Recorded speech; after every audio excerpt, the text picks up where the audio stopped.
Bismillahirrahmanirrahim. Assalamualaikum warahmatullahi wabarakatuh. Perkenalkan, nama saya Jumarni dengan NIM O1A1171026 dari kelas B kelompok 3 Praktikum Farmakologi 2. Assalamualaikum warahmatullahi wabarakatuh. Perkenalkan, nama saya Bayu Aditya, NIM O1A12004, asal kelas B, kelompok 3 Farmakologi. Assalamualaikum warahmatullahi wabarakatuh. Perkenalkan, nama saya Anissa Syamsizar Fatwana dengan NIM O1A12008 dari kelas B kelompok 3 Farmakologi. Warahmatullahi wabarakatuh. Perkenalkan, nama saya Nurul Sahra Ali Farisal dengan NIM O1A12017. Saya dari kelas B kelompok 3 Farmakologi. Assalamualaikum warahmatullahi wabarakatuh. Perkenalkan, nama saya Munajat Fajriah dengan NIM O1A12098 dari kelas B dari kelompok 3 Farmakologi.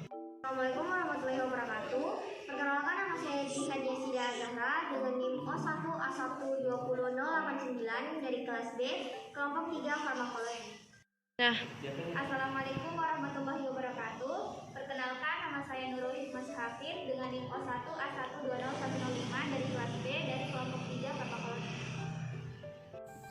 Assalamualaikum warahmatullahi wabarakatuh. Perkenalkan, nama saya Dini Putrisari dengan NIM O1A12008 dari kelas B, kelompok 3 Farmakologi 2. Mencit diletakkan pada suatu tempat yang permukaannya tidak licin seperti kasa, sehingga kalau ditarik mencit akan mencengkeram.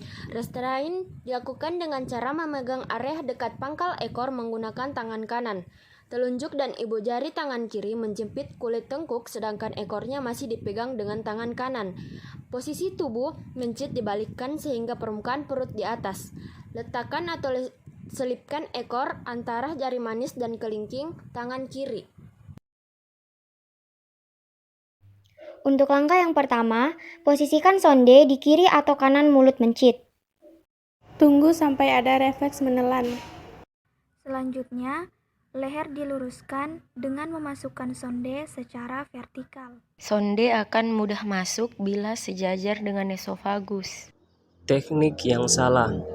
Yang pertama, posisi leher dan kepala tertekuk seperti ini. Lalu yang kedua, sonde tidak sejajar dengan esofagus.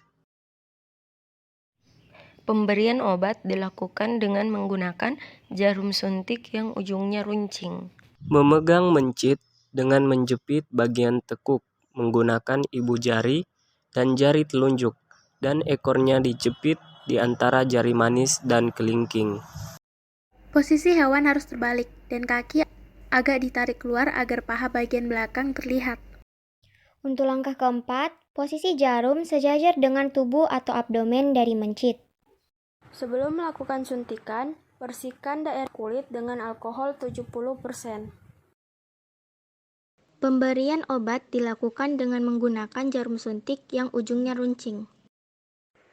Memegang mencit dengan menjepit bagian tekuk menggunakan ibu jari dan jari telunjuk, dan ekornya dijepit di antara jari manis dan kelingking. Yang ketiga, posisi hewan tetap mengarah ke bawah atau tidak terbalik. Arah suntikan dari depan. Usahakan lokasi suntikan pada daerah kulit tipis dengan terlebih dahulu membersihkan dengan alkohol 70%. Selanjutnya, melakukan penyuntikan dengan cepat agar tidak terjadi pendarahan.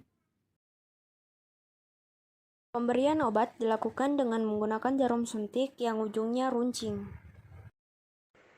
Memegang mencit dengan menjepit bagian tekuk menggunakan ibu jari dan jari telunjuk, dan ekornya dijepit di antara jari manis dan kelingking. Posisi hewan terbalik, kepala lebih rendah daripada abdomen. Yang keempat, posisi jarum suntik 10 derajat dari abdomen berlawanan arah dengan kepala atau arah jarum ke bagian perut. Lokasi suntikan pada bagian tengah abdomen pada daerah yang sedikit menepi dari garis tengah, agar jarum suntik tidak terkena kandung kemih dan tidak terlalu tinggi agar tidak terkena penyuntikan pada hati. Suntikan di bawah kulit dengan terlebih dahulu membersihkan lokasi suntikan dengan alkohol 70%. Hewan dimasukkan ke dalam kandang restrain dengan ekornya menjulur keluar. Ekornya dicelupkan ke dalam air hangat dengan suhu 28-30 derajat Celcius agar pembuluh vena ekor mengalami dilatasi, sehingga memudahkan pemberian obat ke dalam pembuluh vena. Ujung jarum dimasukkan dengan sedikit bersudut. Selanjutnya, tidak perlu dilakukan aspirasi.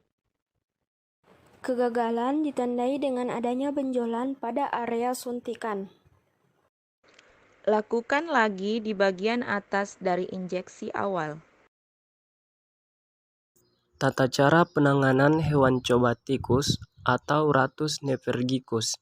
Yang pertama, peganglah tikus dengan cara menjepit leher dengan jari tengah dan telunjuk. Yang kedua, tangan dengan tegas persis di atas punggung dan di area tulang iga. Selanjutnya yang terakhir, tangan yang lain memegang ekor dan mensupport bagian bawah hewan. Posisikan sonde di kiri atau kanan mulut.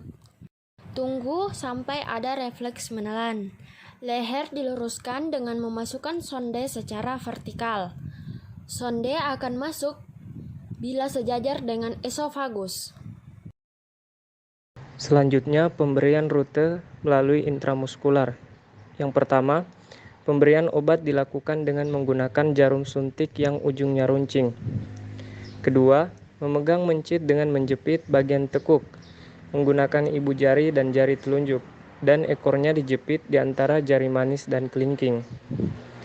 Selanjutnya, posisi hewan harus terbalik dan kaki agak ditarik keluar agar paha bagian belakang terlihat. Yang keempat, posisi jarum sejajar dengan tubuh atau abdomen. Lalu, suntikan pada otot paha bagian belakang. Suntikan tidak boleh terlalu dalam agar tidak terkena pembuluh darah.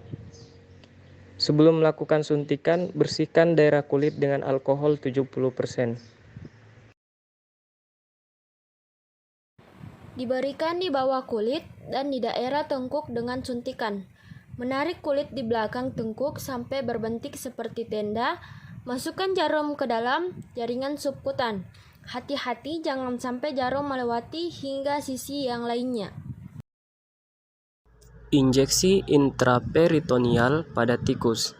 Yang pertama, hewan dipegang dengan kepala agak ke bawah abdomen. Selanjutnya, putar area panggul dan angkat kaki belakang supaya area abdomen terbuka. Kemudian, jarum disuntikkan dengan sudut 40 derajat secara kranial ke arah abdomen agak ke pinggir untuk mencegah terkenanya kandung kemih dan tidak terlalu tinggi untuk menghindari mengenai hati. Jika ada cairan transpirasi jarum suntik, harus diganti yang baru dan penyuntikan dilakukan di sisi yang berbeda. Ekor tikus dicelupkan ke dalam air hangat sekitar 28-30 derajat Celcius agar pembuluh vena ekor mengalami dilatasi, sehingga memudahkan pemberian obat ke dalam pembuluh vena. Pemberian obat dilakukan dengan menggunakan jarum suntik nomor 24. Ujung jarum dimasukkan dengan sedikit bersudut. Tidak perlu dilakukan aspirasi. Kegagalan ditandai dengan adanya benjolan pada area suntikan. Lakukan lagi di bagian atas dari injeksi awal.